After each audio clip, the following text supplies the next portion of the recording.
ማሳመን የሚችሉ ሰዎች ፍላጎት ሁሉንም ነገር እንደሆነ ይገነዘባሉ። በነገር ላይ አንድ ሰው ፍላጎት ሳይኖረው ለማሳመን መሞከር ትንሽ ይቸግራል። በቀጥታ ለማሳመን ከመሞከር ይልቅ በቅድሚያ ያ ሰው በነገሩ ላይ ፍላጎት እንዲያድርበት ማድረግ ይቀላል። እንደዚህ ስታደርጉ ፍላጎት ሐሳብን ያስቀይራል ማለት ነው። ፍላጎት ትኩረታቸውን ሊስብ ይችላል፣ ወይም ደግሞ በጉዳዩ ላይ ደግሞ እንዲያስቡት ሊያስገድድ ይችላል።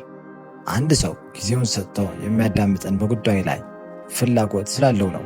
ስለዚህ አሳማኝ ሰው መሆን ከፈለጋችሁ ሰዎችን የሚያስፈልጋቸውን ነገሮች ትኩረት አድርጋችሁ መስራት ይኖርባቸዋል። ምክንያቱም ከሁሉም በፊት ፍላጎት ይቀድማል። ታዲያ ፍላጎት እንዴት ነው የሚፈጠረው? ሰዎች ሊጠቅመኝ ይችላል ብለው የሚያስቡት ነገር ላይ በደንብ ፍላጎት ያድርባቸዋል።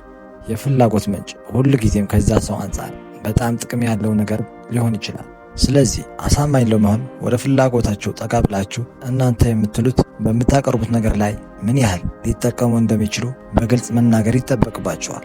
እናም የእነዚህ የፍላጎት ነጥቦች ደጋግማችሁ በነገራችኋቸው ቁጥር የማሳመን ዕድላችሁ ከፍተኛ ይሆናል ማለት ነው። ልብ ልትሉት የሚገባ ነገር ግን ሰዎች በጉዳዩ ላይ ፍላጎት እንዲኖራቸው ለማድረግ ብላችሁ መዋሸት የለባችሁ። ምክንያቱም ሌላ ጊዜ እነሱን የሚጠቅም ነገር ይዛችሁ ብትቀርቡ እንኳን በፍጹም አይቀበሏችሁ። ስለዚህ እዚህ ላይ መጠንቀቅ አለባችሁ።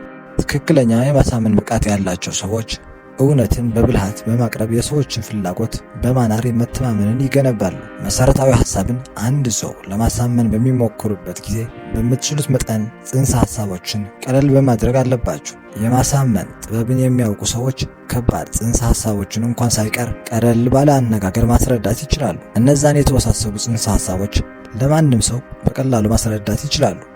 ምክንያቱም እነሱ የሚያተኩሩት ሰዎችን በሚፈልጓቸው ቁልፍ ሐሳቦች ላይ ብቻ ነው።